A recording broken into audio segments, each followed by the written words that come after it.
I want to start out by introducing you to Ruby on Rails. The first thing you need to understand is that Ruby on Rails is made up of two parts, Ruby and Rails. And it will be important to understand the difference and to keep them straight in your head. So what is Ruby? Ruby is an object-oriented programming language. It was created in 1995 by Yukihiro Matsumoto, who often goes by the nickname Mats. Ruby can be used for many purposes, not just for web applications. It's just a general programming language. In fact, on lynda.com, we offer Ruby Essential Training, which is training for the Ruby programming language. Now, if Ruby is the first half, then Rails, or Ruby on Rails, is the second half. So what is Rails?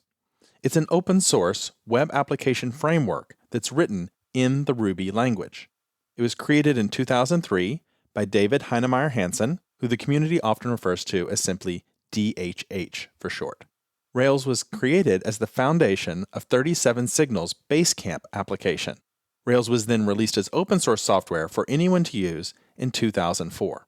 Now, if you remember, Ruby was created in 1995, so Ruby had been in existence for 10 years before DHH came along and decided that Ruby would be a great programming language for writing a web application framework.